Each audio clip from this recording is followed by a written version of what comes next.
Hey guys, hope you're doing well. I just wanted to share with you today a couple quick stories, and they are about how I came to own this 2006 American Stratocaster and this 2005 Deluxe Reverb that was purchased in 2006. So two interesting stories that have a lot of similarities, and so I just wanted to put them together in one video and share them. So this guitar is a 2006 American Strat.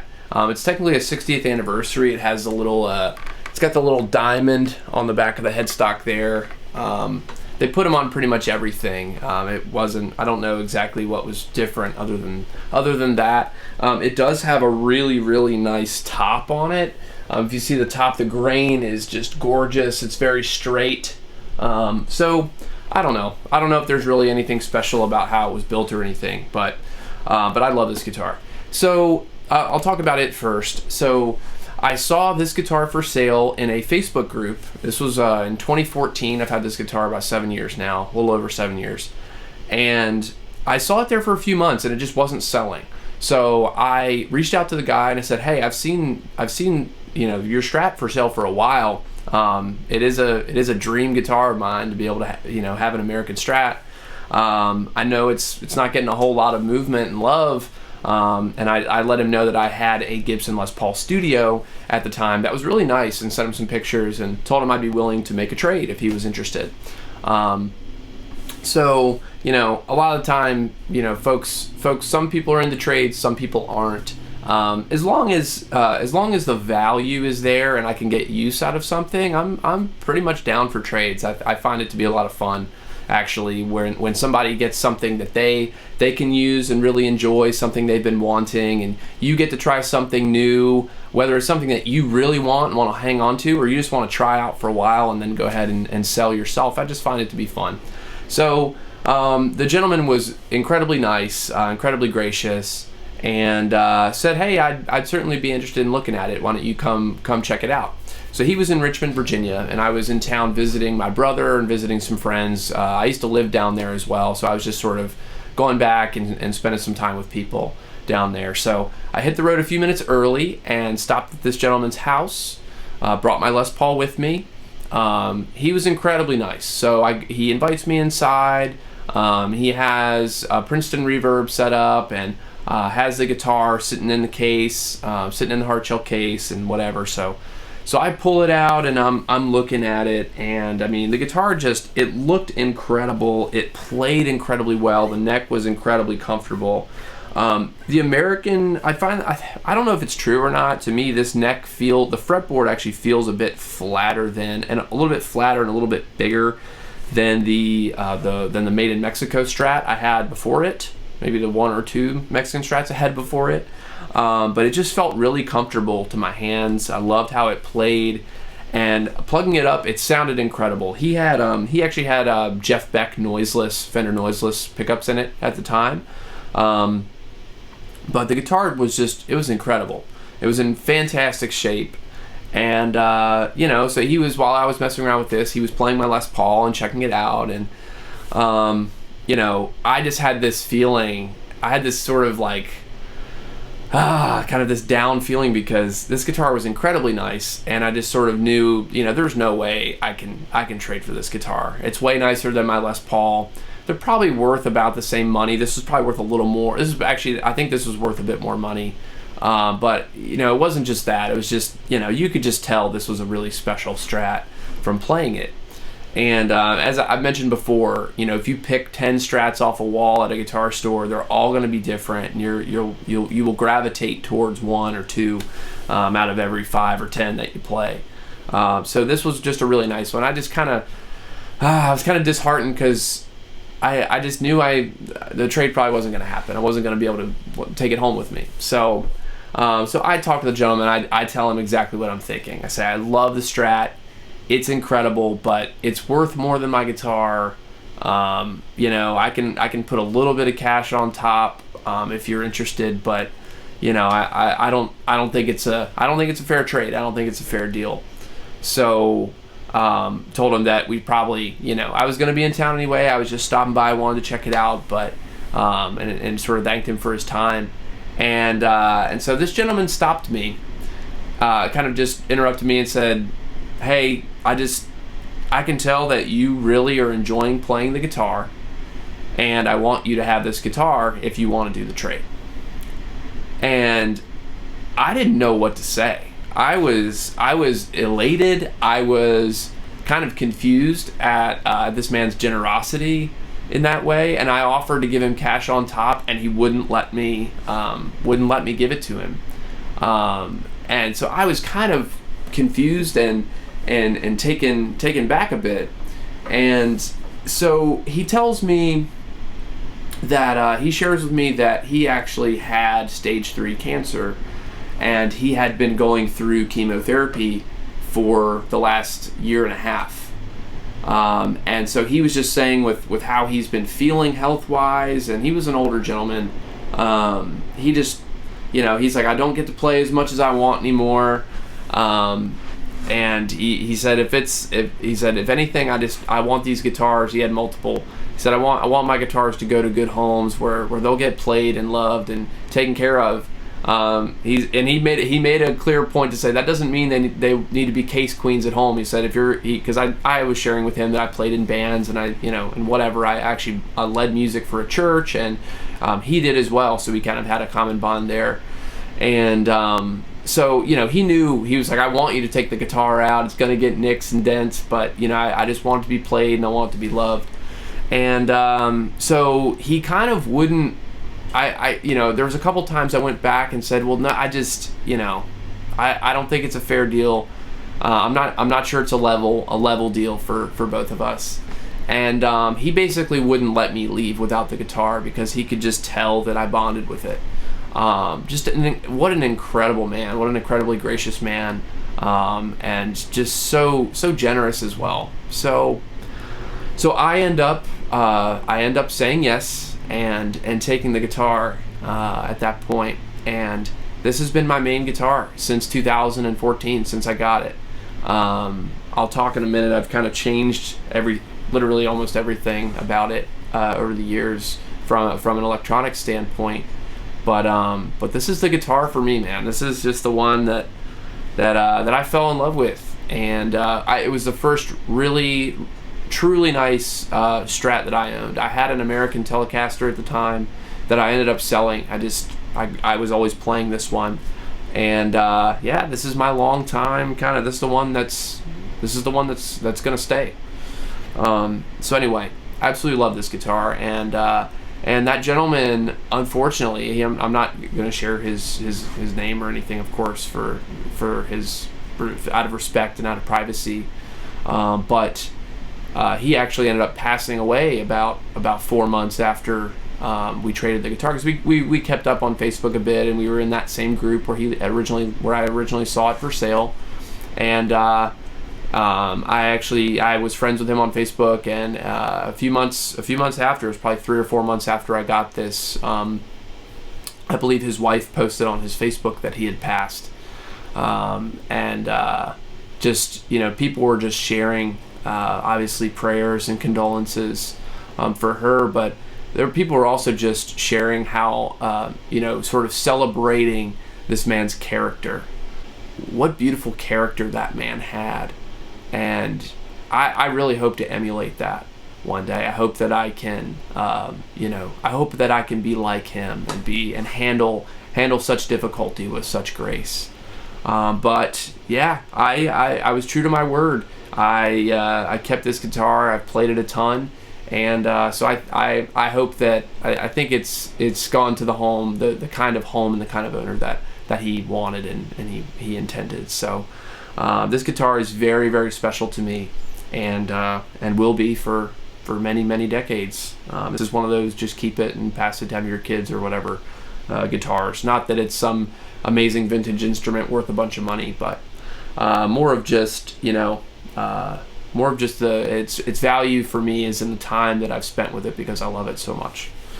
So yeah, so this is my American Strat.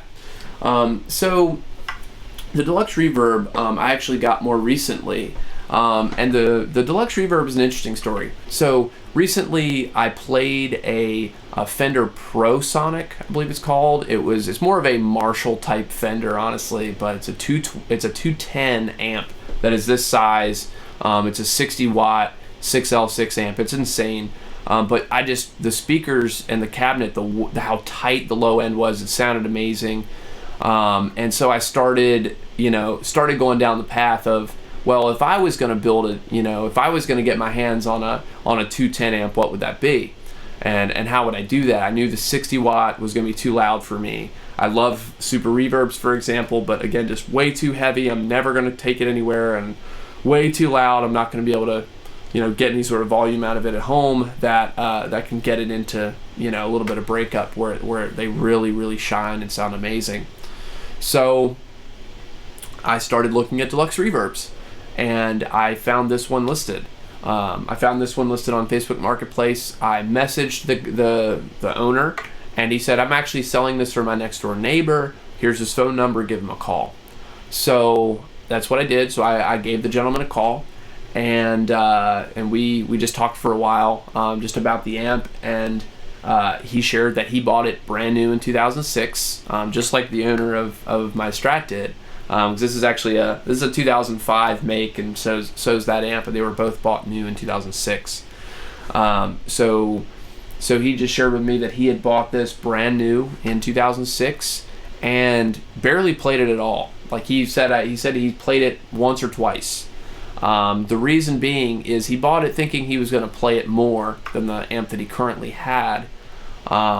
But he actually had to end up having surgery on his thumb, on his left hand, and on his thumb specifically, to the point where he couldn't play guitar anymore. So this was a while back. I mean, it was I think it was maybe a year after he bought this amp, and he just had never really gotten around to playing it, just with health things going on, and having to have surgery on his hand. So, but the doctor basically told him to, plan on moving away from playing guitar because it just wasn't going to be possible. So it's just sad to hear. Definitely sad to hear, but very, very similar to the gentleman I bought my Strat from. He wanted this amp, since it was in such pristine condition, to go to a good home where it would be taken care of, where it would be played, where it would be well loved. Very, very similar to exactly what the gentleman that sold me this said. So it was a bit of a hike of a drive, to be honest, but it was a little further than I would have wanted to drive, but the price was very reasonable. It's a limited edition color, all that good stuff. So I made the drive, and I went and checked it out, and it was everything that a brand new deluxe reverb is. I mean, it has literally I have all the around here somewhere. Oh yeah, I have the original paperwork with the original manual, the original tags from Fender, the original tag from the music store that he bought it from, the foot switches in the back. I mean, it's literally brand new. This amplifier is brand new, and it's been sitting in a closet since 2006, essentially. So it was great, and fell in love with it. And I basically paid the man a fair price. He knocked off a bit because of the drive. I told him it was, I would love to have the amp, especially the condition it's in, but I really don't care about the color of things too much, so I wasn't really willing to pay a premium for the limited edition color, and I just didn't really, I didn't need to have a special color, and I didn't really want to drive. I didn't really need to drive that far, but I did want one in great condition, and it was. So he knocked a bit off of the price for me making the drive, and so there I was in the car. Went and checked it out, and picked it up and brought it home. So just like with my Strat, I plan to take this amp and make it my own and play it for a long time. So you'll be seeing quite a bit of this on the channel. I've got some plans for it. So that's the Deluxe Reverb. Let's talk about my Strat for a minute. So it has a lot of dings and dents and a ton of pick scratches and everything else, a little bit of plenty of belt rash, whatever, but it's been well played. I definitely kept my word on that. Oh, it's got a nice ding there. That's great. I don't even remember that one. But anyway, I really made this guitar my own, so just want to quickly run through modifications I've done to it. So it came with a parchment pickguard, that's the off-white. I switched it to the tort because I'm a tortoiseshell pickguard. I don't know, nerd. I absolutely love tort pickguards. So switched it over to a tort guard.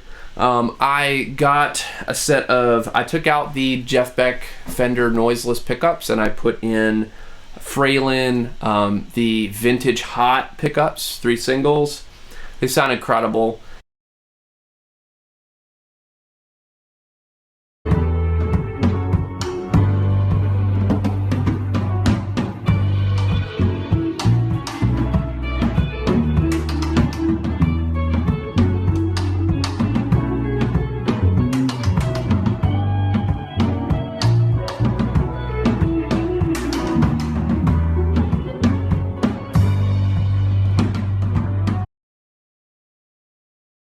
I redid it with CTS pots, a switchcraft jack, and or no, who makes these switches? CRL maybe? I don't know, but it's a nice switch, and then a switchcraft jack in it, because some of the components were starting to get really, some of the pots were either getting really scratchy, and my volume actually was up towards the top. Cutting in and out. I think I'm very hard on volume knobs because I've had to replace the one in this and my green Strat already. So I don't know if I'm just yanking them up to 10 or what, but anyway, so I replaced all the electronics. I put the Fralin vintage hots in it, fell in love with them. They were amazing. So then kept playing it. Then eventually I wanted to get the frets replaced because they were really worn down. So I did. Phil Tone up in Baltimore put stainless. He recommended going with stainless steel because I have like acid sweat or something that corrodes everything. So went with the stainless frets. He plecked it and set it up. I mean, the neck is incredible, and I asked him to cut a custom bone nut for it as well. I mean, I don't know if you can see the fret work on this thing, but it is, I mean, it's absolutely gorgeous. The frets are absolutely incredible. So I don't know if that's going to translate at all, but the fret work is absolutely incredible on this guitar. So it plays well, it sounds amazing.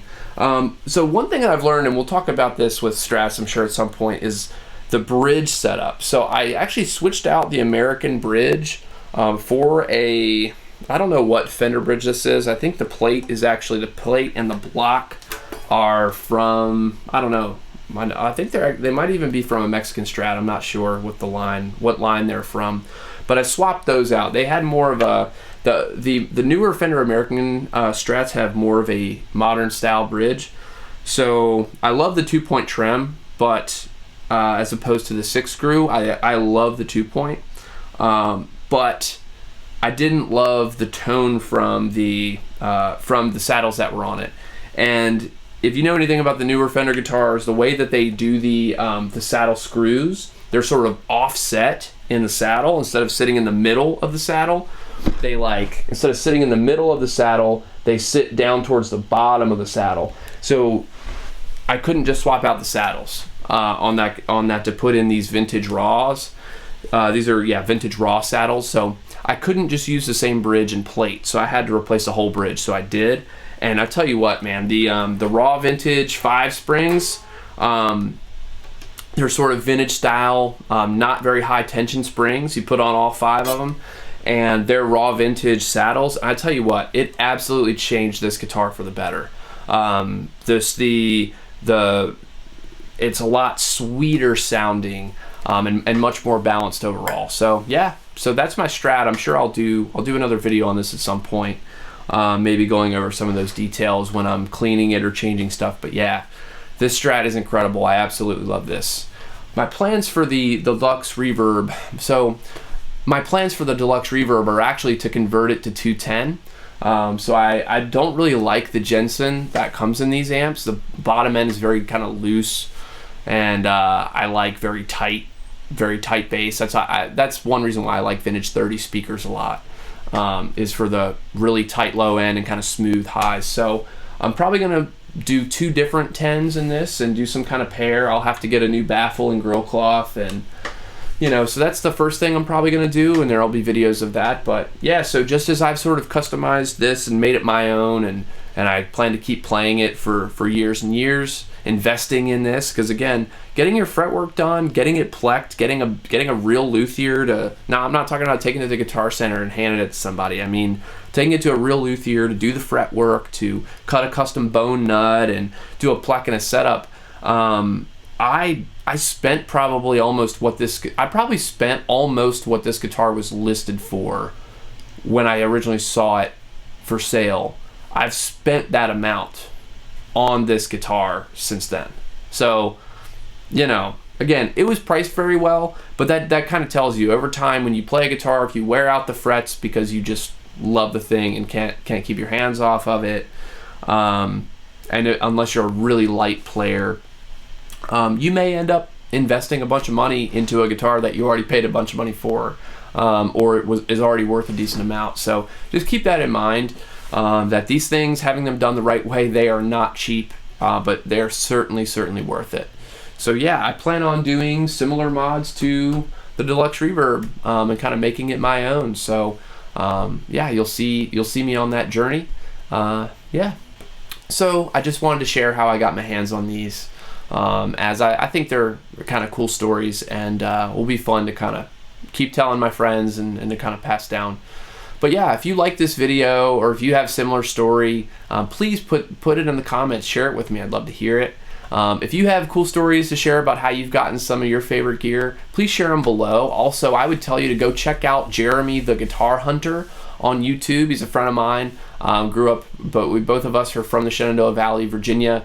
Amazing guy, amazing channel on guitars and friendship and how to find the right guitar for you, and the stories behind each guitar, that kind of thing. So go check out his channel if you like this. You're going to see a lot more and a lot better content that's sort of in this vein. But yeah, that's it. If you like this video, again, I please ask, just share this link with one person. Just share it with one friend, to help us sort of grow the channel and grow the community here. And definitely subscribe so that you see new videos posted as they pop up. Thanks for listening to me ramble, and see you next time.